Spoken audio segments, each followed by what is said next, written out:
Emil Guillermo, Emil Muck to you. I know.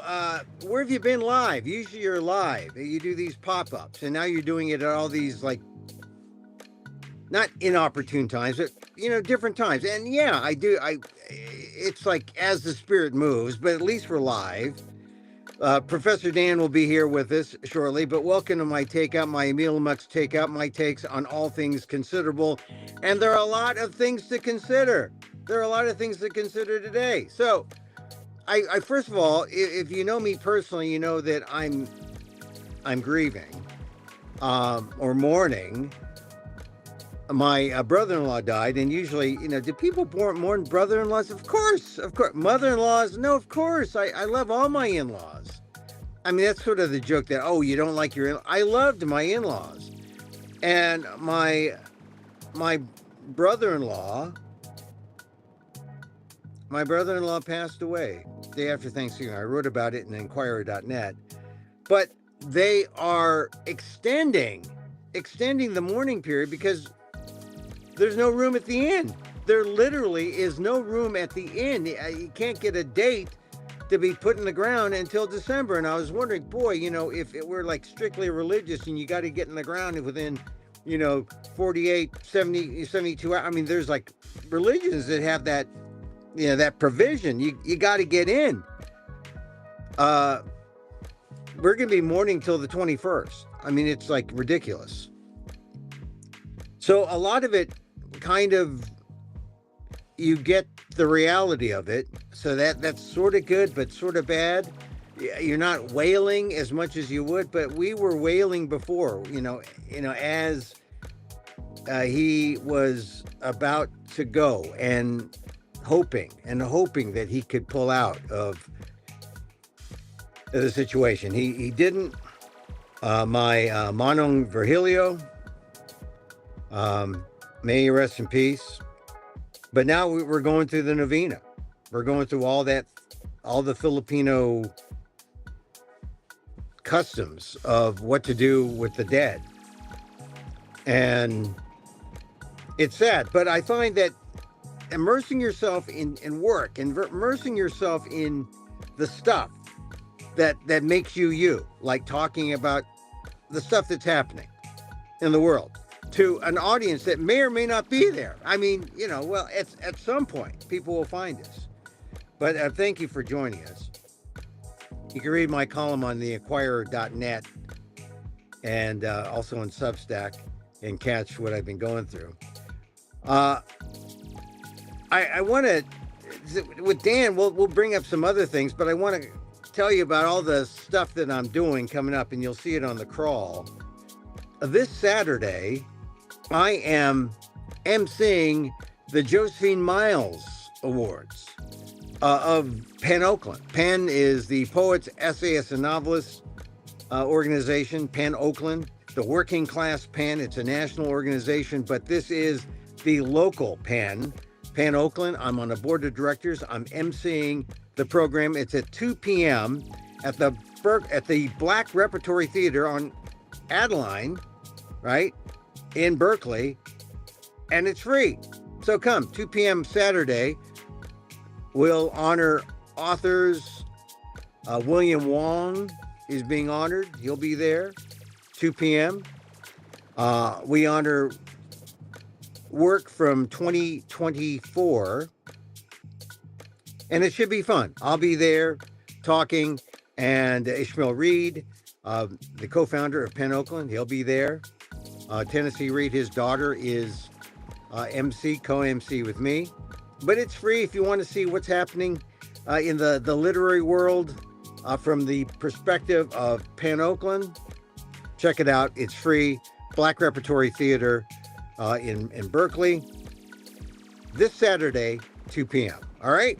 So, also, I wanted to mention, and you see the little crawl there, all the things that I'm doing. On December 15th, a week from next Monday, December 15th, I am going to tell some Christmas stories. Now, come on, Emil, come on. Is that woke enough? I mean, saying Christmas, and aren't you being exclusionary? Well, I explain that. I get the Jews in there. but I'm telling my Christmas stories at the Monday Night Marsh, December 15th. So please come see my contribution. I'll do about 20 minutes. There are other people on the bill. It should be fun. I know, you're probably doing Christmassy stuff. I'm doing a Christmassy type show about my Filipino memories of Christmas. And it has nothing to do with paroles. We didn't have paroles. We had Christmas trees, fake ones mostly. But I talk about my fake Christmas tree in this story. And also my father. And I talk about my Jewish mother. And I talk about my gift this holiday season. Gift of life. Anyway, working on some stories. Catch it at the Monday Night Marsh, December 15th, 7 p.m. Okay, out on Valencia Street in San Francisco. Now, also people saying, hey, I missed your Emil Amok 69 or 69 Emil Amok, whatever you call it, Emil. What is it you're calling it? Well, I'm doing another version of that show, another iteration of that show in San Francisco in January, up on Potrero Hill. So definitely catch that. I'll put information on amok.com, my website, when I update that website, and you'll find out how to get. And here's the thing. If you go see me there in Potrero Hill in San Francisco, it's free. So, it's in the spirit of you do the show, you pass the hat, and then you do it, and it's wonderful. You like the show, right? That's coming up in January. And then I'm doing that show, and then I'm doing a comedy show. They say, look, I like the narrative, Emil. I like the pathological narrative of Filipinos in America and Asian Americans in America. But can't you just tell jokes? Yes, I can. So I do a jokey show. I know you say, you're all just a joke, Emil. No, I do a jokey show in February at this same place. I'm calling it Emil Amok Anchorman. The news made me do it. It could develop into a full one-man show, but it's just a jokey show for now. That's in February. And then this year, I'm going to see what happens if I get into any other fringes. I might get into Orlando, might get into Vancouver. I don't know. But I'm going to limit the number of you don't limit the number of fringes. The fringes say no to you. And then that's it, I don't know if I really want to go to Regina or Saskatoon, but I will try to get into Winnipeg. Edmonton already said no. Well, they don't say no. They say you didn't get drawn. Sorry. And I'll try to get into Vancouver again because I love Vancouver. And we'll see how Canada goes, because it's always interesting to cross the border and see if they let you back in. So that's Emil Amok, an update on Emil Amok and what I'm doing. And so now let us do the news, and let me bring in my friend and cohort, Daniel Phil Gonzalez, College of Ethnic Studies, Asian American Studies, Professor Emeritus. He always comes in toward the end of the week. I thought we'd do it on Thursday instead of Friday because, I want more people to see us during the week. And if we do it Friday, we can. And some big news happens all the time on Thursday. Welcome, my friend, Daniel Phil Gonzalez. Well, yeah, happy Thursday. And my condolences, really, to your family. Thank you. And the Pastor family as well. Yeah, I believe that one of their children, at least one, went to SF State. Yes, at least one. And one went to UC Santa Cruz, but one went to SF State. Mm-hmm. And they revere you, Dan, as a Filipino-American knowledge resource. And I appreciate that tremendously. I very frequently am credited with more wisdom than I actually hold. But thank you. Your humility, your humility astounds me. Well, if it's really humility, it astounds me too. All right. So, all right. One quick question. I appreciate the the condolences. Now we're in the novena mode, right? Yeah. Yep. And it's important, but I sense that the younger generation, they take it seriously, but they also kind of are more realistic, and we are missing the older. Well, now we're older, right? But we're missing the generation that really Yeah. were into it, right? Yeah. And there's a kind of watering down in the generation sometimes, I think, right? That happens. That happens across the board. Culture changes, Yeah. and the general social dynamics of this particular society, and Mhm. actually global Western Yeah. influenced societies, right? Yeah. It causes major mutation, and it all comes down to social media. I Yeah. mean, we talk about social media as though it's a national problem. In the U.S., Yeah. it's a global problem. Yeah. And the thing is, uh, and this is how bad it gets. It would be different if I had to drive over there and be with them. But now we're able to do it on Zoom. We're able to do Zoom, it yeah, virtually, you can do a you Zoom. know? I've done that. Well, Yeah. we did it because of COVID. And yes, exactly. And during COVID, I went to three funerals. I don't know if it really was the same, Yeah, but and even when it was local, there was a limitation on the number of people that could attend the actual physical burial. yeah, yeah, The cemeteries here, and Colma is one of the biggest cemetery areas in the country. Uh, yeah, they limited it to 5, and so that was absolutely just immediate family relatives. yeah. And most families, Filipino families of a certain generation, right? They had way Mhm. more than 5 in immediate family. I know. Well, so this is what I'm feeling. I mean, there's that happening to my family, but also there's this idea that there was no room at the inn. They couldn't get the Yeah, burial ground, so we're extending this out until at least 3 weeks, and so I don't know if that's good or bad. I mean, I'm still mourning my brother-in-law. I really miss him. It's almost like you we would only talk about sports. We never talked politics. And he grew up in Marcosville. He's from the home country. He's from the hometown. And not that I know his politics at all, but just there are more important things to talk about, like whether the Warriors should play Jonathan Kaminga was number one. That was not number one on our list of things to talk, because Jonathan Kaminga was part Filipino, right? That was the joke. okay, The, okay. the Filipino player Jonathan Kaminga. Oh, Yeah. Kaminga, that's not Filipino. He's Congolese. Oh, I thought he was Filipino. I'm That's so Filipino. It is so Filipino just to claim, Yeah. just to Well, claim. I'm willing to claim, but now he's not playing well. I mean, we're like saying maybe we should trade him for Giannis. For Giannis, the third please. time, right? For Yeah, the third yeah. time in his career, in his young career. What did he, just turned 21 or something?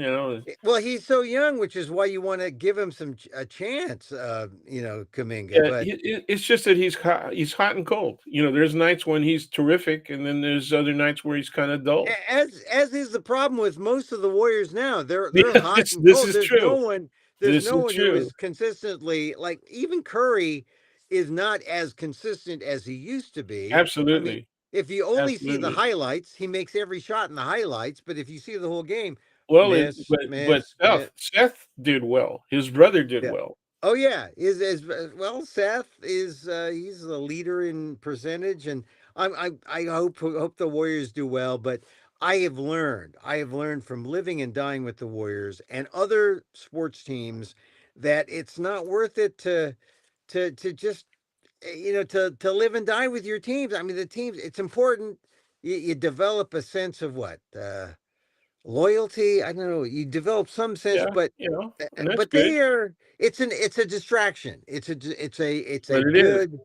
That's what good it is. distraction from the things that are more important, that we should pay attention to, like the news. Like, we should pay attention to the news. And If people spent 1/10 of the time observing real journalistic news, Mm, okay, 1/10 of the time of their observance of all kinds of sports, right? yeah.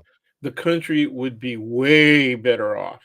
Assuming that they act in a manner that's consistent with being accurately, correctly, and Yeah. informed. And that's not necessarily the way, we're not saying the news is presented and we want you to act in a certain way Yeah, because of the way we're presenting the news. It's just that there is ultimately a good bad way to respond yeah. to news that you're given. Like, for example, if we have a Department of Defense and the president saying, "Yeah, let's go and bomb these boats in the Caribbean from Venezuela because they're bringing drugs in the United States." Is that a good thing? Should we do that? Oh, yes, of course we should do that because they're bringing drugs in. Oh, but wait, the laws of war say this could potentially be a war crime. Well, the laws of the United States say you need in an act of war, you need Congress to come in. Or and then if it's not a war, well, what is it? There's the rules of war, Geneva Convention and whatnot. But there's also if that's not applicable, then maybe it's just a crime. Maybe it's just murder. And then shouldn't we be upset? That's how we should act. And people are saying, The no, the we like. military, the U.S. military code of conduct is the Mm, closest thing to rule, right? mm, When people think international, right, and they think rules of war, and they think of Switzerland, right, and mm, all those kinds of issues, right? That's remote.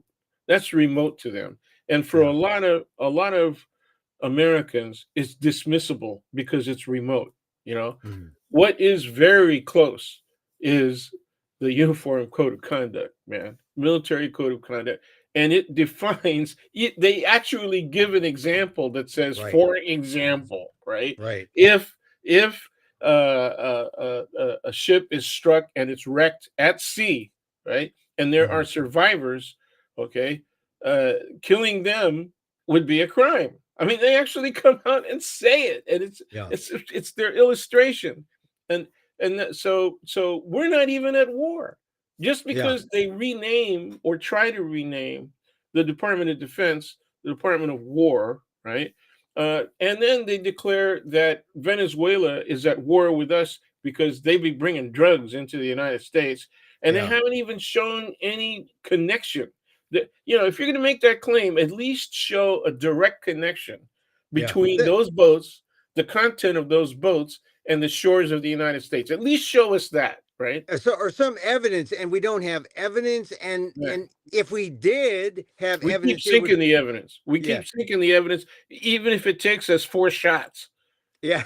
Well, it would presume if we had evidence, it would presume we had a case against a suspect or suspects, and we don't have suspects because you're right, we kill them, we kill the suspects, and we don't. And if we had the suspects, we would then be liable to give them due process, and we don't have that.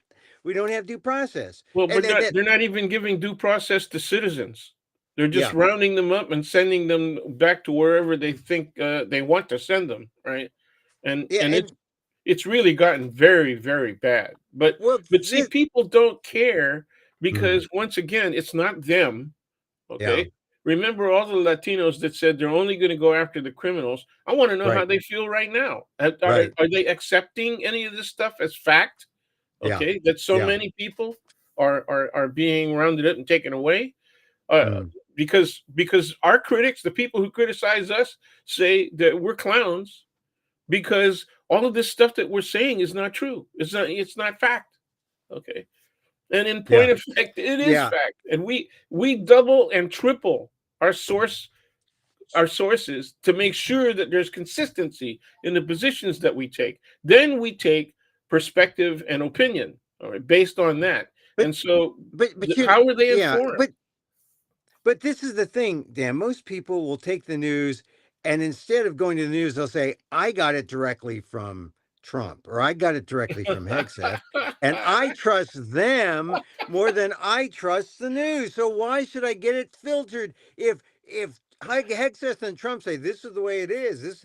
Yeah. I'm gonna, this is most people who have a casual uh, relationship to their democracy will say, "Yeah, well, They bought we it. believe They in bought. Trump. We How believe in long? Hegseth. That's How the long Father. have the That's the Republicans? It's not That's the just Father, Trump. Son, and the Holy Ghost." It's not just Trump, right? This goes all the way back to the Mhm. Cold War, the beginning of the Cold War.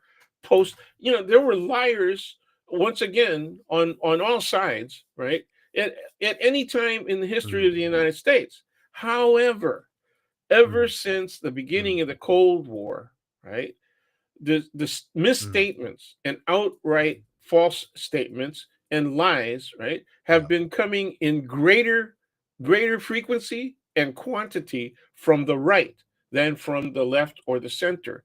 Okay, so that means that on in the center and on the left there are more people who are actually doing journalism, okay, and stating facts, right, and then opinion makers or staters are also basing their analysis on those facts.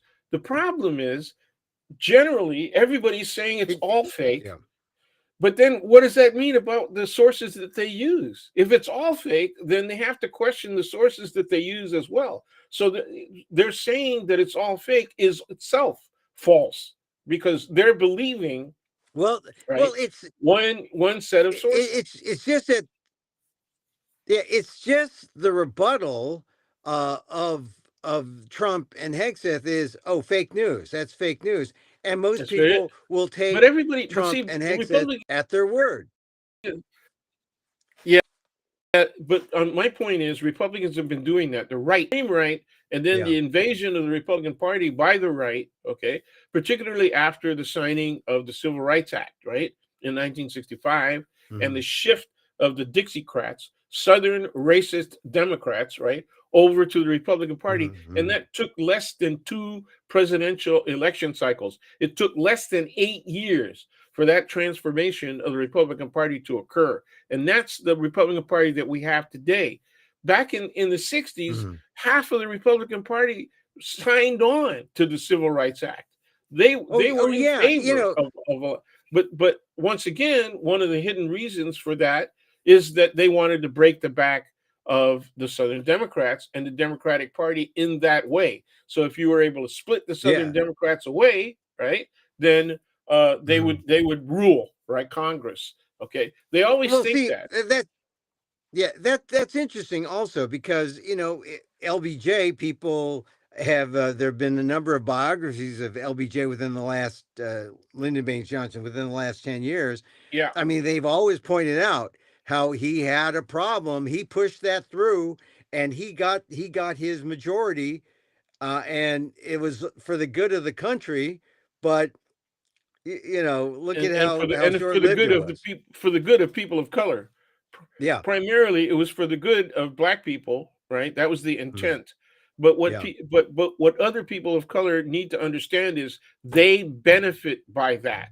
Oh Okay. yeah, yeah, yeah. But one of the things that I realized, like even when something like the Vincent Chin case came up, Oh man. I was surprised that there was some pushback on people who wanted civil rights charges brought up against the killers of Vincent Chin because they didn't think it was a civil rights violation.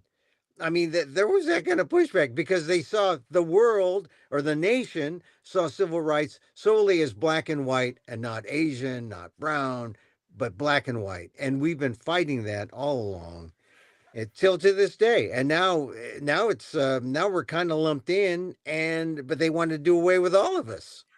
Well, they didn't believe it was a civil rights violation, not only because it was not racial, right?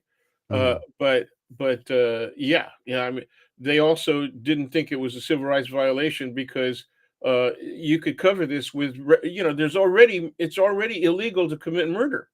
Yeah. First or second degree. Why do you Right. need it? And they also use that same rationale to say there is no such thing as a hate crime. Why do we need specific Yeah. legislation, Yeah. right, that increases penalties if, quote, animus, Yeah. racial animus was involved? So they Yeah. deny that there's anything such as a hate crime.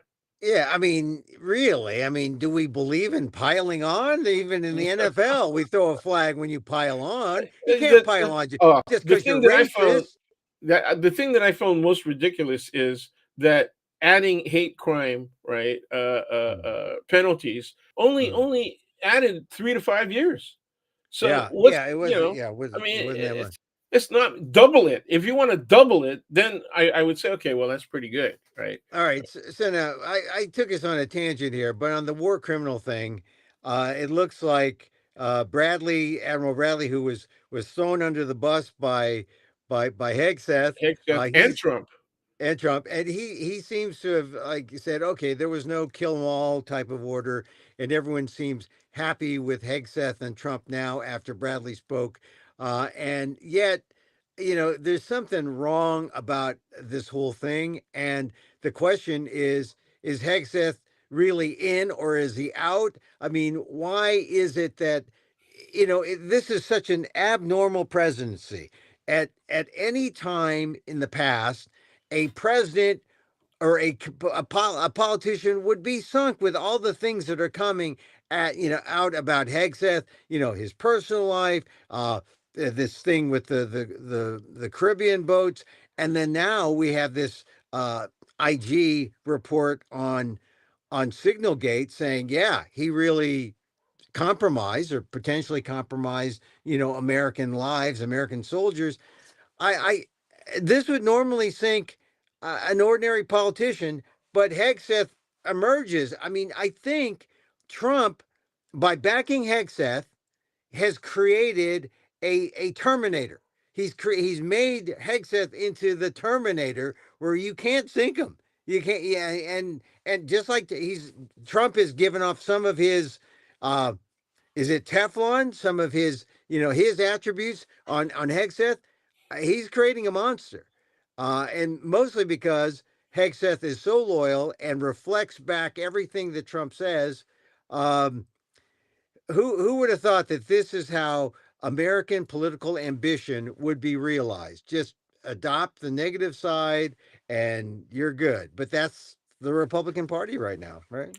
I don't think people. I disagree with your position on the reaction to Admiral Bradley's Yeah, you think statement. some people? Well, it's mixed, and not everyone is saying Yeah, get Hegseth. it is Get mixed, but it's also partisan, right? yeah. The Republicans are trying to use it as a cleanup, and it's not working for people with common sense. Hmm. The Democrats are still going to be very dogged in attacking this. And then the thing that's going to keep it in the news and keep it up front is the fact that Trump is still pushing, right, the sedition charges against the Democrats, who Oh yeah. warned everyone that you need to be careful. That members of the military must not obey illegal orders. Okay, Yeah. and so that's going to get thrown in front of the Supreme Court, which is, eventually it's going to have to go before military tribunals and then the Supreme Court, and let's see what happens. But I just if you have any hope in the Supreme Court, you really have to be kind of stupid, you know. Uh, Well, it's true, look, but look, the best it gets is 5-4. That's the best it gets, and oh, that's and only 5-4 when. for Trump, 5-4 for Yes, Trump, and exactly. so That's the yeah, best that five. it gets. It's a loser all the way down around, and that only happens with great infrequency. Okay, Yeah. most of the time it's been 6-3. Hmm. Okay, and so forget the SCOTUS. I don't think Yeah. that's where it's going to go. Also, even if SCOTUS makes decisions that say you got to stop, and if they Yeah. don't stop, who's going to enforce that? Who's Right. going to enforce the law? Okay, So when the Republicans own everything right now, Trump's orders matter more than anything in the law, anything in the Constitution. That's what's going on, and it's been happening. yeah, Okay, and so the autocracy is real it's real. until We're here. We've yeah, been we're here. here. The dictatorship, the autocracy is real until voters decide, yeah, with the midterm, at least get some Democrats in there and let Congress act as a legislative body, as a separate branch of government. And because right now, the Congress has abdicated its Yes. role. I It's think the abdicated his Democrats. role. We could use Hegseth as an example. I think the Democrats got to really push hard. Okay, Mhm, my question to Congress, particularly if they win a majority next year. Okay, mhm, my question mhm. to the Democrats is: will you go after Hegseth, and will you go for impeachment for of at least two of the justices of the Supreme Court? Are you going to take strong actions like that? Okay. Oh, wait, Um, wait. I guess the Supreme Court is impeachable. I mean, yes, the judge, yes. because I never hear that come up as impeach the justices. Never hear that. I hear Well, pad the the court, or grow the court. I well, hear Joe Biden said nix to padding the court, to expanding the court by four or yeah, five more members. He yeah, said no, I'm not even considering that. yeah. Right.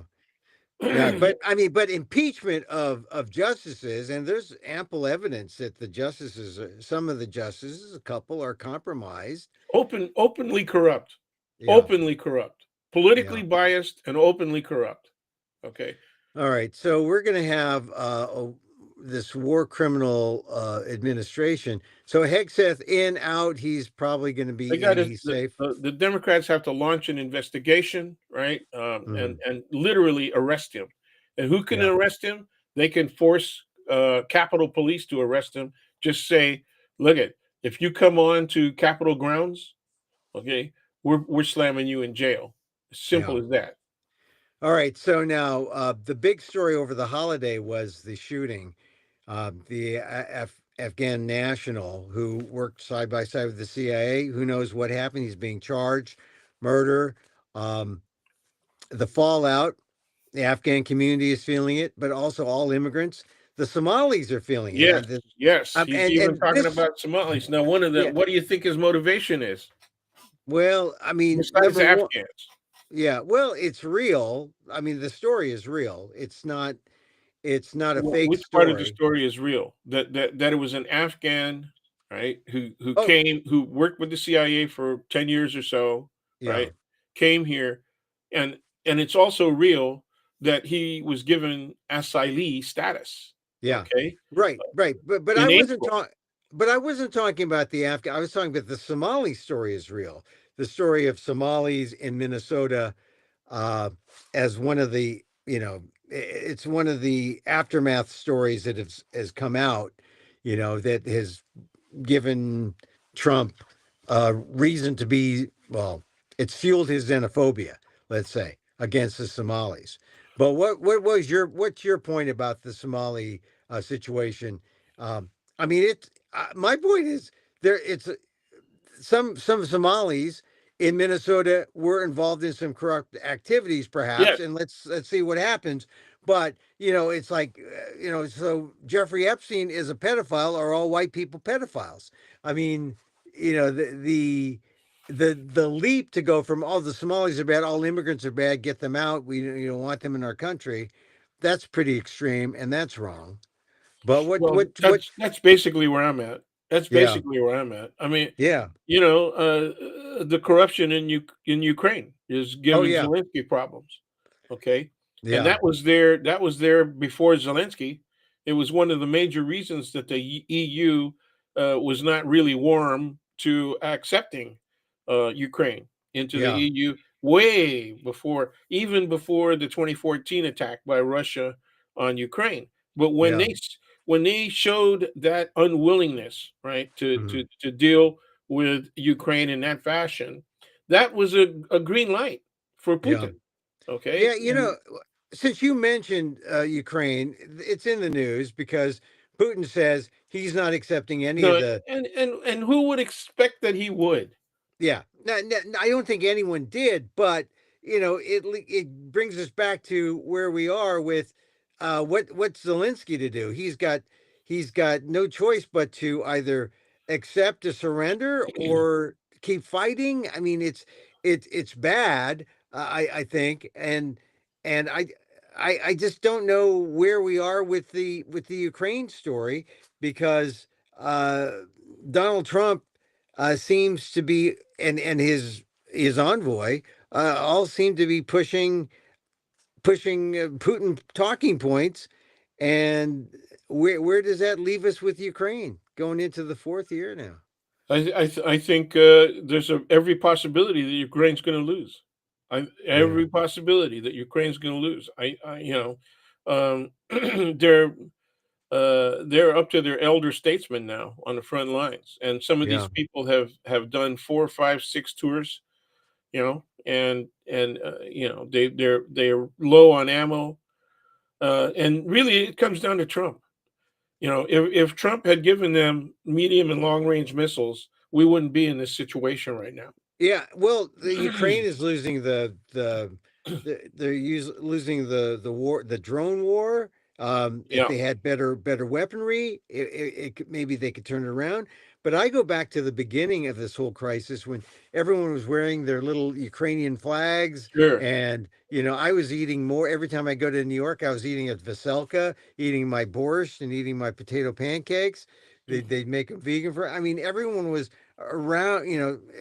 Just Rallying. rallied around Ukraine, and now Ukraine is like, yeah, what's the price of eggs? What's the price of beef? Well, they're not talking about Ukraine, and that's a sad thing that the American people, hearts and minds, lost. I think. Well, do you remember a place called Vietnam? Oh yeah, yeah, yeah, yeah, Yeah, and we settled for that, didn't we? yeah. Well, it's true. I mean, the bad guys won, and the good guys got asylum in The bad guys Alexandria, won Virginia. because the good guys waged a weak war. Okay, Yeah. didn't know what the hell they were doing. And a lot of that has to do with racism and the way they look at non-white people. That's the So what? danger of the What did? attack on the Somalis and the Afghans. This is not just an attack on those two groups. This is an attack on all people of color. The same way that attacks on African Americans way back in the day, previous to Yeah. civil rights, that was about people of color. We Yeah. all had to Yeah. keep our heads down just so Yeah. we look at all of the people who in our own communities who rejected any kind of identification with the civil rights movement. They Yeah. thought, why don't those people, they just want a free ride. I used to hear that all the time at the dinner Yeah. table, man. Well, Filipinos, yeah. Chinese. And this is the thing about Pete Hegseth. He's given affirmative action a bad name because here's white affirmative action, and the Uh, incompetent Pete Hegseth is there. Yeah, incompetent. I mean, he's given affirmative action a bad name. I mean, it's incredible. yeah, But to your point about the whole thing, the overall picture is really of the browning of America, right? it The is. browning of him, and so Trump is got to hold forth and say, no, no, look at this, look at what happens. We let these brown people in, and even the good ones, look at what they do. They're corrupt, they're no good, and we got to keep them all out. Well, what are we going to do with all the corrupt white people? You know, and I guess an ancillary question is, how about the Ukrainians? They're not, they're white. I mean, I see them. When I visited my mom in the senior housing, public housing, I'd see the Russians. I see the Russian immigrants. I see Ukrainian immigrants. What do you how does your criticism or your assessment, fly with the whites coming in? They're the good ones. They're the Yeah, good ones, right? They're the I good ones. yeah, well, I remember when the Russians started coming in, Yeah. during the Gorbachev era, Yeah. and I said, okay, here we go. Uh, at first, it was Russian Jews, right? Hmm. And Hmm. then, because they're the most persecuted, and then it was just Russians, right? And they started settling in the Richmond district here in San Francisco. And I said, well, let's see what their culture is like because it'll be represented in what restaurants they go to, right? They're going to set up their own restaurants, right? And we'll see if they have gangster warlords that, Yeah. that rule those restaurants, right? So you can tell, right? right on Clement Street. And so I'd drive up and down Clement Street and see what they started. And sure enough, man, there'd be some of the biggest, baddest dudes you ever saw in your life standing in front, two of them at least, right? And you Yeah, say, yeah. okay, well, somebody big is in there. Okay. And then you look for what kind of businesses they start. And then for me, you look at the high schools and see how their kids behave. And Oh, how if do you the kids start behave? seeing mafiosi type kids saying, you know who my dad is, that kind of shit, right? Oh, You yeah, knew what we're in for. Well, that's yeah. exactly what happened. Okay. Did it? Oh, yeah. Well, this is the thing. I didn't know. All right. We're dealing with some complicated issues here. Yeah, it's a So, all lot of right. stuff that most Americans don't care about because they don't think it affects them, right? But then Yeah. when their kid gets threatened by some Russian kid, right? Or when Mhm. people in college start saying things like, "What all the Russians want is they want back what always was theirs," and I say, "Well, wait a minute. So your position is that they always owned Ukraine, that Ukraine was really only it was all part of Russia, right?" So Mhm. I said, "Well, why then do they have a separate language?" you know, Right. if Well, why, how did th- that happen? How did this is they develop why a separate culture? when I point out the Russian-Ukraine war, I talk about the U.S. Philippine war, and I say, the U.S. is in the role of Russia, and the Philippines is in the role of Ukraine, a sovereign nation, their own, identity, their own culture, and people, have to stop themselves and think, oh wait, Emil's making sense here. He's not just telling jokes; he's making sense here. So, all right. So we added Ukraine to our list, and let's see what happens with Putin saying I'm not accepting these terms, and what's going to happen with Zelensky. Someone's got to say let's arm Ukraine and let's have them finish the war. But well, we'll see if that happens. You wanted to talk about a nursing Oh situation. man, What is yeah. the what's Well, it happening was in part of the nursing? big beautiful bill. It was Yeah. part of the big beautiful bill. I'm going to go right back to Project 2025 because it was in Okay. there. Okay, they're going to Hmm. cut back on all these programs, and Hmm. because they see them as high cost, right? Yeah. So Yeah. their whole thing is we're cutting down the size of government to save money for the American people. Hmm. Okay, and one of the ways that they want to do that is redefining nursing among other professions, right? Hmm. Nursing. The reason I'm picking nursing, it should be obvious to Filipinos, right? Um, because it reduces their eligibility for federal grants for education, right? Graduate Hmm. school level education for medical professionals, right? Hmm. To 50%. In other Hmm. words, where the maximum available to them as science professionals was $200,000. Okay, Hmm. the maximum available to them now is $100,000. Ooh. So then what you need to do is look at what graduate school costs, particularly in the sciences, and see whether or not that $100,000 is likely to support someone through 3 or 4 years of graduate school education for nursing, sans sans specialization, right? Like other areas of the medical and science professionals, Mhm. there are specializations. So we're Yeah. just talking about a basic RN degree at this point, right? Is 100,000 likely to be able to support people of the working class and even of the middle class when it's costing between 35 and $60,000 per year, right? For a Depending on nursing which degree. institutions. Yes, Wow. So you're spending almost $200,000 to be an that's RN. the reason the $200,000 was chosen as a maximum. Okay, because that's what it costs. Okay, my dentist is also a professor at UCSF, right? Mhm. And she told me she's still paying off her Oh graduate yeah. school. Well, so how is this going to impact the Filipinos and other Asians and They're not going to go. How are they going to be able to afford to send their kids to nursing school? Because nursing has always been one of those things that people have encouraged. Parents have encouraged their kids. We're into a third generation, yeah. and if you measure it by the Philippine standard, we're into a fifth generation of people Yeah. being encouraged to get into nursing and the medical professionals. Yeah, I mean, Richard Speck in Chicago didn't stop them in the '60s, but Yeah. Oh boy, you're gonna raise that. yeah. All Okay, right, I you gotta forgot to have to raise clarify. it. Well, people are not gonna know who the hell Speck was, right, and what he did. But Yeah, he killed a whole group of nurses, and the majority of them were Filipino immigrant nurses that were brought in by what would now be an H-1B visa, yeah. right? You know, In the '60s, it in the happened, and '60s. I remember as a young child, I didn't know they were Filipinos. I just knew it was mass murder, and mass murders were not a thing yet in America. That's one of the big ones that I That's why it mentioned. was so shocking. Yes, Yeah, that's one of the reasons it was so and I shocking. only mention it now, kind not really in jest, but as it never stopped Filipinos from coming in. At the very you want to talk about generations of Filipinos coming in to be nurses.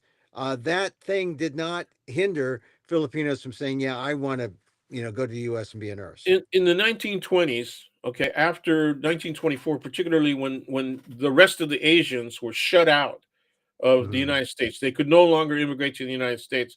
Right. The one exception was Filipinos, and the reason was the American flag was flying over the Philippines. It was a Right. territorial protectorate of the United States. But when people started coming in masse in the 1920s, right, Hmm. there was heavy Hmm. racist reaction against them. All kinds of Hmm. restrictions on what they could and could not do.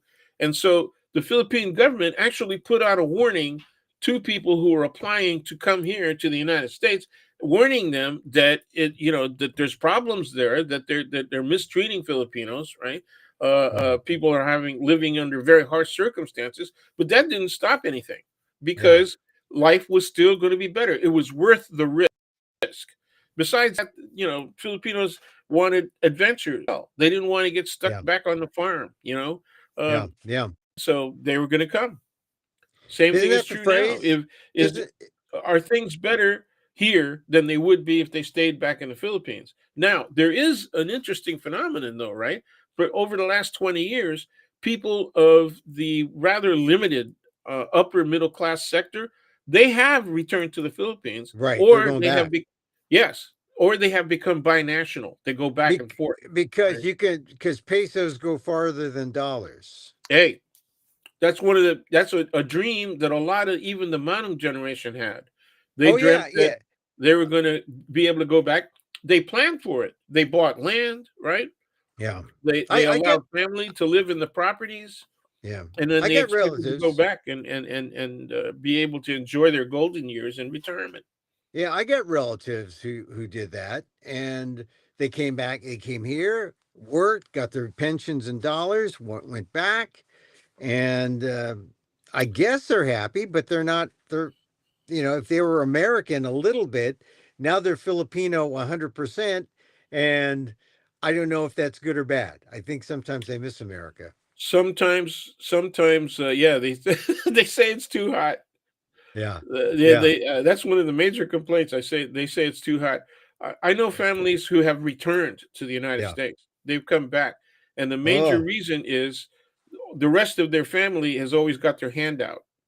yeah. Oh, yeah, They're well, there's always looking that. for support from the Canos. They're Yeah, treated as Americans. yeah. The Canos, Canos, Yep, Americanos. Yeah, that's the right. Cano. Well, that's the thing, I did what I can when I went there. I let them sleep in my aircon hotel, and and they You loved took it. the aircon bus, the aircon bus. Aircon, aircon, yeah, they loved it. Mhm. All right, so what's going to save the? I guess we're going to see fewer Filipinos become nurses, huh? That might be the effect, but once again, it depends on what the Democrats do when and if they take at least the lower house. Okay. Yeah. All right. So let's move on. I just caught this morning. A friend of mine, Scott Kurshigi, he's a friend. He's a part of the Grace Lee Boggs. He's the president of the Grace Lee Boggs Foundation. He's speaking in Berkeley on Friday and Saturday, I believe. But he was commenting on Rachel Maddow's Burn Order, a podcast she's doing, kind of a true crimey kind of podcast, and it concentrates on these lesser known figures in the Japanese internment story, these white politicians who spoke up for the Japanese and were seen as heroes, but they were eventually not. it wasn't the prevailing view because and I see it as a journalist mining history for the white parts in order to I don't for an audience that doesn't know anything about the internment, but as a Filipino American, Asian American journalist who's covered aspects of the internment story, I concentrated mostly on like Korematsu, right, and the Supreme Court case, and Dale Manami, the San Francisco lawyer who fought to reverse the Korematsu decision, and I was sort of surprised at this telling by Maddo. I've only seen her plug it on her show, but I was wondering, the criticism of Kurashige, my acquaintance, my friend, is that Rachel Maddow was doing the good guy, bad guy approach, the good guy, bad guy framework, which is easy to understand. It's a kind of a journalistic format. And I guess for some people who don't know about the internment, it does help make it understandable that maybe there were some good whites back then, who weren't for the internment. It wasn't like you know, every all the whites were against the internment. What's your take on the idea of burn order and bringing it back again? Because I thought when I first heard about it, I thought, oh, it's interesting. MS now they call it is concentrating or letting her talk about the internment. But is it a now issue? I mean, should we be fearing mass incarcerations? Maybe that's sort of the reason that makes it relevant. That is the reason that it makes it relevant. Is how far will we go? Will it become mass incarceration? And they're attempting mass incarceration. That's Mm-hmm. exactly the point. Okay, Mm-hmm. they do have some kind of quota, right? They're I mean, they were talking about 3,000 people a month, or Yeah. I heard a week, a month. It's ridiculous, right? Ridiculous to have that kind of quota. You don't have enough people to do that, and you don't have enough people to places to be able to hold them. But nonetheless, it is a concern. It is a goal. It is one of their goals, not Mm-hmm. only of this administration, but of people who support the administration beyond Trump. That's the Mm-hmm. problem. That's the nature of the problem. So it's okay to raise it. You raise an important criticism. I think it's criticism, and that is that there are the so-called, as you put it, lesser known. Okay, for people familiar with the 1970s and early 80s development, right, of redress and reparations.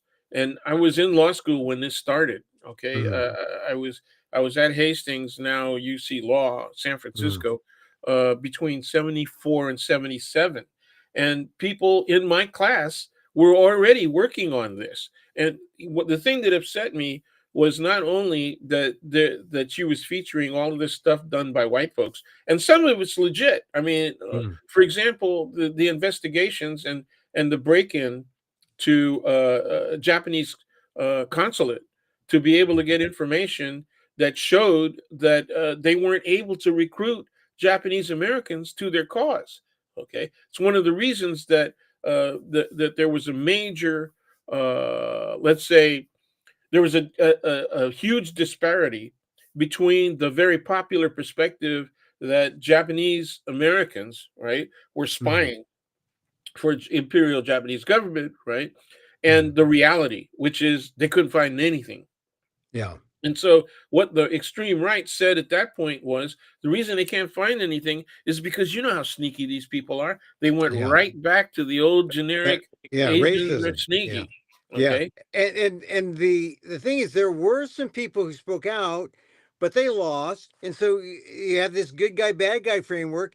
I guess it's a nice storytelling technique, as it makes people think, especially if you're talking to a basically white liberal audience, that oh, there were some good people amongst us who fought this and stood up, but ultimately, Korematsu, there were people who stood up, and it was Dale Manami and his group of Asian American lawyers, right? Well, yeah, and they were uh, very effective. However, the Mm. reason that I think Peter Irons and his Yeah. cohort are important is because they had uh, constitutional and SCOTUS credibility. They had Supreme Court credibility because they had long histories of working on civil rights issues. Okay, Right. so that was very helpful because back then, even Dale wasn't very old. I mean, he had just Yeah. finished his bar, maybe 50. He had maybe a dozen, 12 years, 12 to Mm. 14 years experience and stuff.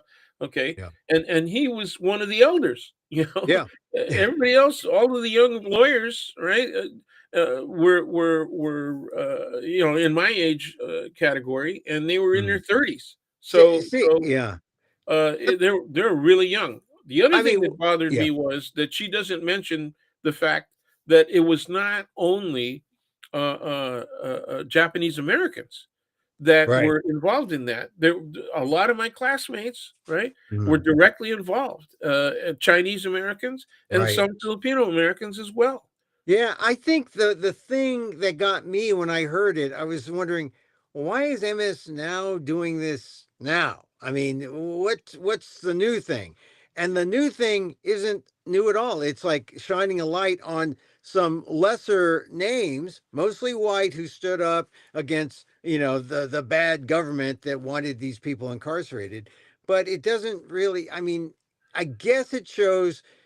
I mean, an African American friend of mine was wondering about some of the things that MS Now is doing about black people. Like, we didn't know this before. He was saying, my friend, but now the whites have discovered black history, or they have discovered, the black perspective, and they're showing it, and in a way, it's not a negative whitewash, it's a good whitewash, in the sense that maybe it expands, right, the people who get it now, right? I mean, really, I've had more than one or two black activists come up to me and say, wow, this is something. They're telling the black story, and now it's real, for some people. I don't the know. the, I don't the think they've been watching. positive I don't. whitewash. Well, I tell you, they were not watching any MSNBC. Even the old MSNBC, because they had more black talent, right, Oh anchors yeah. than I look, than than I'm not. CNN, everybody else, and those people were given the permission to tell the Mhm. black story. They featured, Project 1719, all that, Yeah, 16, 1619. 19. They Well, they did got all and 1619. They did all yeah, that, you and they know. got Sharpton. Look, I'm not dissing MSNBC or No, no. MS What now. we're saying, How you're saying that African Americans themselves are just starting to notice that they've done that, and that's because MSNBC was. I mean, why did NBC cut them loose? Yeah. Well, that's another question. I mean, they're on their own. They're kind of like free floating. I mean, why are they still using MS? I mean, MS is Microsoft. Is Microsoft, yeah, that's I right. mean, is Microsoft even, part of their Right. thing? I remember when they started MSNBC, and was this bridge of tech and, the old mainstream, and now Yeah, that's they right. might as well call themselves something else, but they want the legacy to exist, so that they have they have credibility amongst their own folks, Right. their fans, but MS now I don't know. Anyway, all right. So burn order. I haven't listened to. I've only seen Rachel Maddow plug it. Um, Yeah, I've listened but to it. I listened to I the first two. I was curious. So worth checking out. Oh yeah, definitely. I mean, it's nice short chapters, short episodes. Yeah, It's something you can listen to in the car. yeah, It's good. I mean, it's decent journalism. I agree with the criticism on perspective. mm. That's a legitimate criticism. I join people in that position, but it's worth it.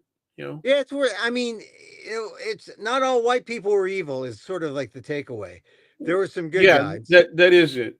That There's some good there's a lot of guys. people, a lot of lesser knowns.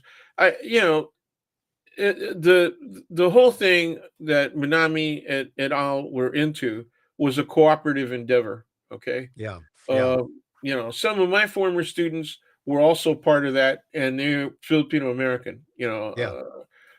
Bill Tamayo is a good example of that, and Bill has gotten a lot of cred for all kinds of work that he's done, Mm, but mostly as a regional manager and a director for the EEOC. You know, right, but he right. was also part of that younger group of students and lawyers that were heavily involved in the redress and reparations movement. Well, I think where I was reading about Scott Kuroshige's his critique really involves how we look back at Asian American history, how this somehow Okay. changes, that it's not that it's more cooperative than we think that Yep. it's expands time, so it's not just Dale Manami and his crew coming in at the end to overturn Korematsu, but it was a slowly evolving sense that ultimately overturned Korematsu. And then you have to go into the Norm Mineta era of, Right. of reparations, right? Getting reparations Right. through Reagan, right? Right. It was the Reagan administration, Yeah. and that's how I got into the story. I worked for uh, then Congressman Mineta after he did that historic reparations, the Civil Liberties Act, and Yeah. but you got if you go way back, you get to the Maddow shining the light on those folks. Anyway, a couple more things before we leave. I was bothered by a it's a new not new. It was an AP story on about a survey. Lost generation of news consumers. Survey shows how teenagers dislike news media. And 84%. 84%. yeah, I mean, it's like they asked people 13 to 18 about journalism, and most of them, they find news news media journalism biased, crazy, Yep. Yep. Yep. boring, fake, Yep. bad, depressing, confusing, scary. They don't trust it, and they don't know what journalism is about. As a former journalism professor, I'm a little dismayed by what I'm hearing and seeing, because journalism is the fourth estate. I mean, I don't know, and the And thing is that it still is, it's despite the still fact that the majority of Americans distrust journalism for one reason or another. yes, It's not just the younger folk. It yeah, what makes this problematic is they represent the future. yeah, That's what makes it problematic. What makes it problematic is the fact that the numbers are so high, right? yeah, And yeah, this is not at all surprising to me. In the last 5 years that I was teaching up until 2022, mm, there was a constant problem. In yeah, fact, in the after 2010, okay, mm, mm, I started asking as an entry point to my class on law and politics in American society, right? How are you informed? That's my entry question. Was how are you informed? And of course I said any kind of source of information, anything. Just give me a mm, list. And then I accumulated the list to show which way they were informed and how they were informed, how well they were informed, right? Less than 5% of each class, and sometimes I had 120 people in mm, each section, okay? mm, Sometimes I taught two of those sections. That was hell. That was a lot of mm, people. yeah, But only less than 5% ever picked mainstream stuff like PBS or New York Times or LA, right? mm, Or any mm, of the big papers. That mm. less than 5%. Yeah. Okay. What were they picking? What were they picking? Instagram, Mm, even early, Facebook, when yeah, Snapchat, yeah, Snapchat. Well, yeah, or right. But Twitter, Twitter. Instagram was the biggie. I would say Instagram didn't exist when I started using this question, right, as my Mm, entry question. But as soon as Instagram started, it got really popular. At first, it was just entertainment value, Yeah. And then with Gaza, particularly, this is even before the October 7th massacres, Yeah. right, and kidnappings.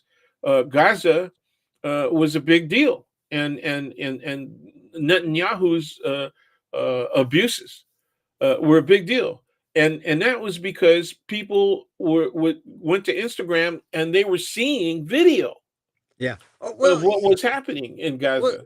you see, the thing is about social media. It's easy to say, "Oh, social media all bad," but these are these are replacements for original sources, and so Yes, people think that, oh, we're getting a direct source. yes, Sometimes that's the problem. yes. Sometimes it is, and And sometimes it sometimes it's isn't. fake. Sometimes it's AI generated fakery. Sometimes it's propaganda. Yeah, No it's one knows. propaganda. They cite old news. They cite Yeah, old news. Remember that? And who was doing that? It was yeah, Trump that was doing that. Even right. during his first administration, he was doing that. He would say, "Look at they're celebrating 9/11. You Yeah, know, they're out there celebrating 9/11." And he was right, using old footage from some rally that was in another country, and he's right. claiming that, well, this is in New Jersey. You know, this is right Yeah. across from New York City, This, where you know. and this is the value of journalism as the filter, as the professional sorter outer of fact, and yet it is so discredited now. And you look at those numbers. I remember when I was a teenager during the Watergate years. People wanted to be journalists because of Woodward and Bernstein, right? And they Because want and they wanted to be lawyers too. yeah, they wanted to be, and they wanted to get at the truth. They knew that this Yep. was their role in government. Without being in government, you were a watchdog. There was a value, and now we have journalists or teenagers who diss journalism, and I don't know what they want. I don't. I really, I'm at a loss. Journalism is not the answer, but maybe is there a new journalism that comes up, or is it just they want to deal with it on their own? Everything is on their own. They'll make their You own know what? choice. You know what they want? They want the same thing that the majority of Americans want. They want real action. They, if you're going to talk about a problem, don't just describe the problem. Talk about how you're going to deal with the problem. Mhm, mhm. Actually organize around some political or social activity that bring, that's what they like, right? I mean, Yeah. doing demonstrations and things like that. They join in those kinds of things. They join in protests, all right? But when you look at who is going to journalistic affairs or Mhm, events, right? mhm. Journalistic events where there's a number of journalists talking as panels and as individuals, right? Yeah. Yeah. At symposia and things like that. It's old people. Yeah. It's older people. It's Yeah. really Yeah. obvious that the average age is probably somewhere around 60, Yeah. Yeah, I hate to at those say events. that. I hate to say that because old is relative. I still manage to be 10 or 20 years older or younger. I still manage to be 10 or 20 years younger than some of my audience members, but when my audience members are 80, that's not so great. That's not so great. You know. I had Yeah, look at the reason I used old people and old folks are older is because Mm, we're looking at it from the relative position of younger people. Okay, yeah. we're Yeah. looking at it. We're talking about teenagers here, but you Yeah. could apply this the results of this survey all Mm. the way up until 30 years old. Yeah. Oh Remember, yeah, yeah. remember back in the 60s, in the early 70s, when people said you can't trust anybody over 30 years old, and I We're, was laughing. we're I was laughing because a lot of people who were saying that shit were like 25. So well, it's only going to be 5 years to because before they became distrustful. where are we now? Don't trust anyone over. 18. Is that it? Well, yeah. I'll tell If you they're old something. enough to vote, if they're old enough to vote in federal elections, you can't trust them, man. You, that's something because I learned all about Gen Alpha from watching South Park. You know, because I don't know Gen Alpha. I know I made millennials. I know Gen X. I made know you Gen. you made them. I made millennials. I know them. I know Gen Z. Not so You sure. have Well, I you maybe had some just Gen Z. self-deified. You have self-deified. You are Yeah, now God. Yeah, yeah. you made them. Okay. I made the millennials. Yes, and then but You Gen. were a 50% contributor. That's Okay. right. Well, Yeah. all right, Okay. all right. I was a co-contributor, but the Gen Alphas, I don't know. So I got to watch South Park to discover that my Beanie Babies have been replaced by Labubus. Yeah, and Labubu's on the way out, man. I mean, Labubu's on the way out. Oh, okay, all right. So well, you said you watched South Park. They're making fun of Labubu craze like crazy, man. well, actually, something in South Park, and this is journalistic related story. CNN has well, South Park has made fun of the predictive apps, the betting apps, Right, right. and you bet, and the betting apps have helped sports sites.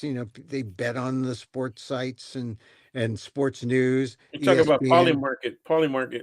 Yeah, well, now CNN is partnering with Kalshi, which is Oh, Kalshi's the other, yeah, the yeah, other. predictive app. They were the And legitimate. They're legitimate because they applied for a license. Kalshi is legitimate in the U.S. yeah, Right now, Polymarket is verboten. You're not supposed to. U.S. eh, people aren't supposed to do it. But all you got right. to do is use your VPN, man. All you got Yeah, to do. but Kalshi is also legitimate because it's like a market. It's like trading on the Nasdaq or something. I mean, Yeah, it's for of ideas, and it's scary. It's scary that it's like that because, but when you combine that with news, this is the problem when news can't find a way to make money. It's not advertising. How do you get young people to watch the news? Maybe you make it all a betting proposition. When is Trump going to say this? When is the Fed going to do that? When is inflation going up or down? And you can if you bet want to on. attract young women, you talk about independence and responsibility, especially among males. And if you want to attract young males, just get porn. Just Just put get porn porn. on. Yeah, Well, and that's not just that go much different. Epstein, man. That's not much different from the old days when they put a sexy anchor man or a sexy anchor woman, on there, and they get leg shots of them standing, so you get to see them full bodied instead of Yeah, hiding yeah, behind a yeah, desk. I mean yeah. that's all news porn, but that's interesting. Yeah. I mean, oh boy, that's what news is. I mean, when I read that CNN was partnering with Kalshi. I said, "What? I mean, the news is not enough. The news is not enough in Nope, America, Dan. nope, The news is not no, enough." yeah. Hey, all right. So let's shift gears. One last final topic. I mention this because the deadline date is December 7th for open enrollment to Medicare, and since Oh yeah.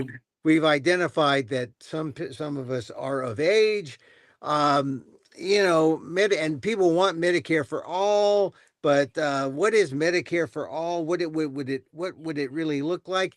It would look more like Medicare plus your Medigap supplement.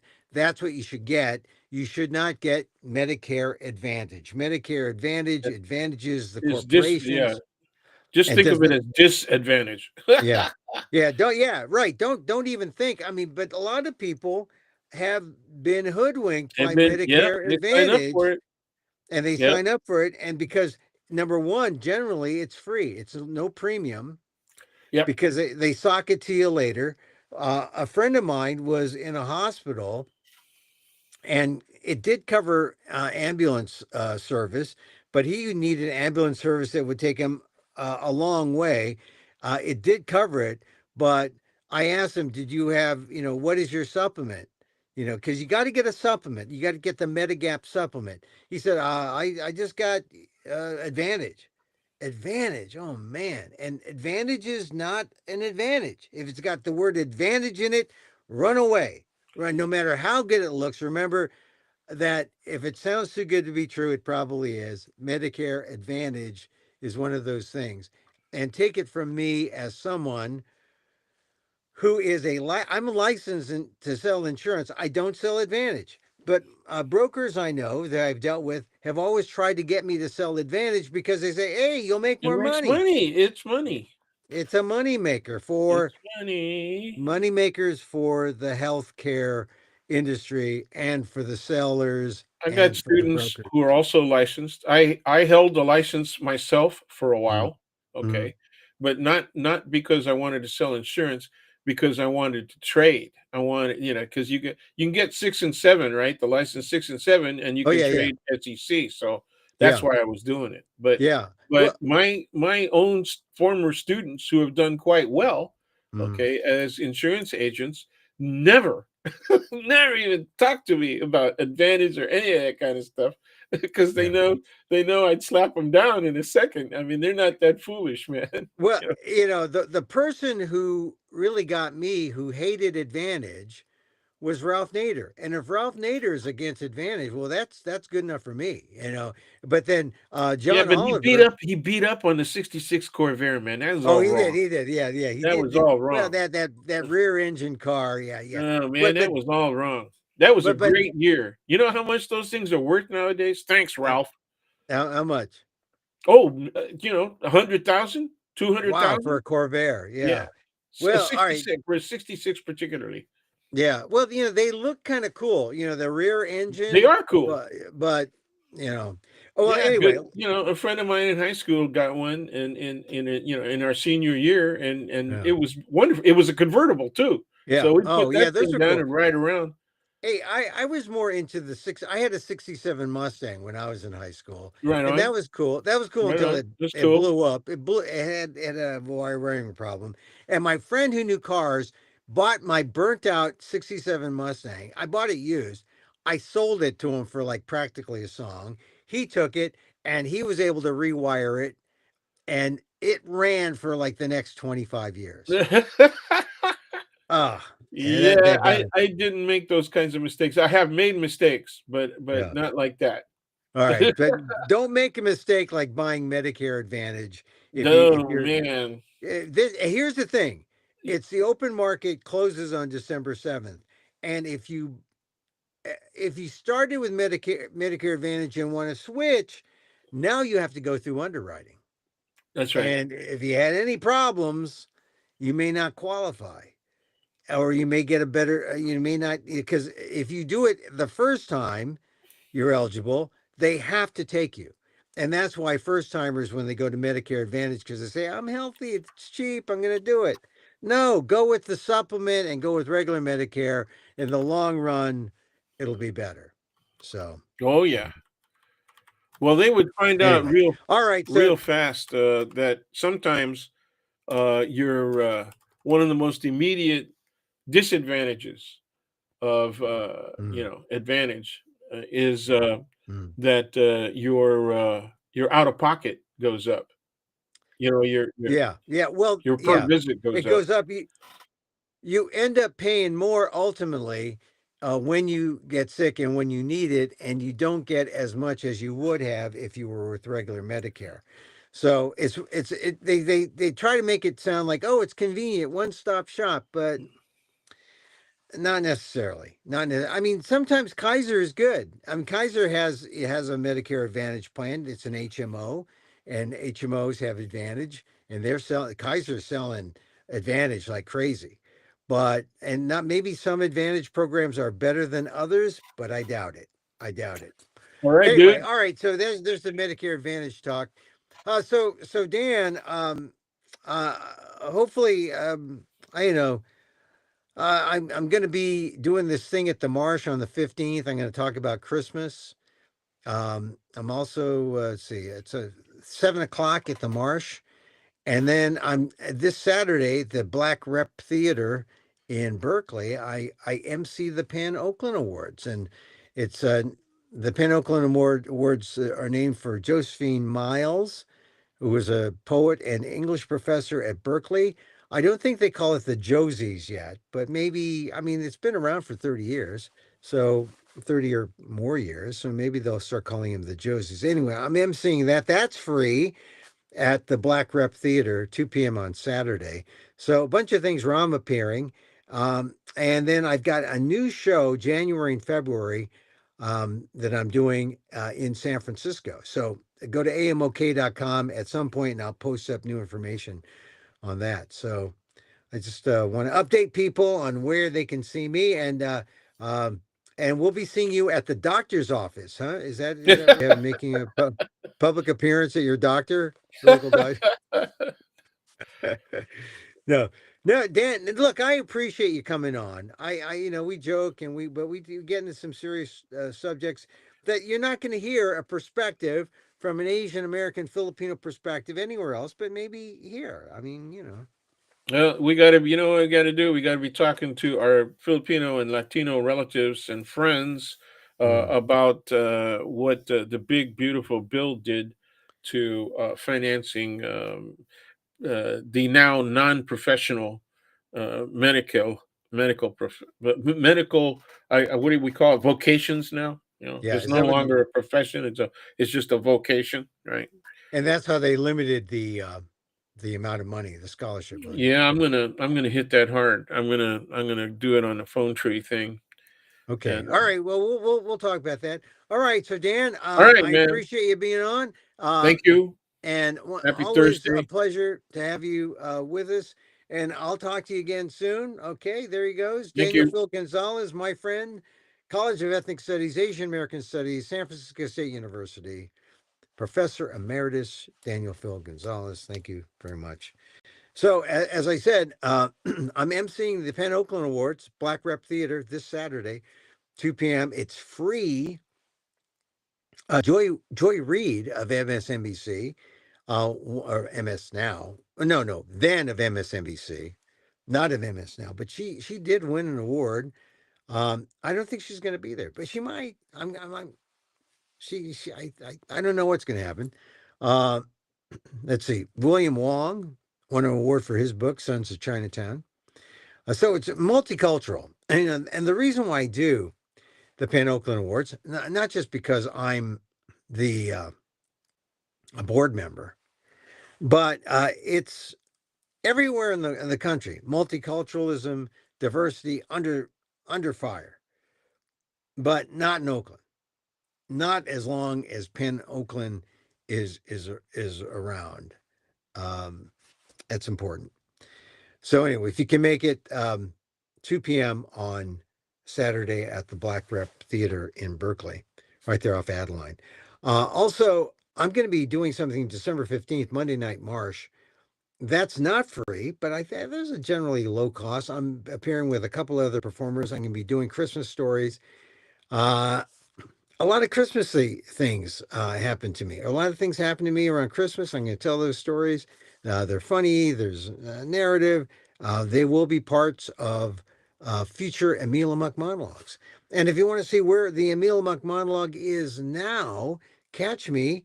And go to amok.com and I'll put some information soon on where you can see me in San Francisco in January and February. And the key thing is, it's the spirit of do the performance, pass the hat, and you can donate because there's some private foundations that have backed the performers, and um, and so um, we get the space.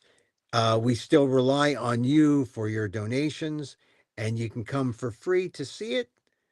The foundation support enables us to do the show for an audience for free, and then you can pay and support the artist as you see fit. That really is the spirit of the Fringe. And that's happening in January and February. All right, that's it for me. Let's we'll say goodbye now. I do a little meditation. Meditation is helpful. If you've missed any or all part of the show, we've been on for an hour and 23 minutes or so. Just rewind and use your finger, whatever platform you're using on YouTube. Tell your friends about the show. This is kind of like the secret show. I am going to put it on the regular, podcasting, Emil Muck's Takeout podcast. But it's converse. It's a lot of work. Anyway, so um, anyway, we end each show with a little meditation. Sharon Salzberg, one of my gurus. I you got to have more than one, because they all strike you in different ways and tell you to do different things. And so the loving kindness meditation has been invaluable to me. And so, as I wish for me, I wish for you. May you be safe. May you be happy. May you be healthy. And may you live with ease. Emil Guillermo here. Till next time.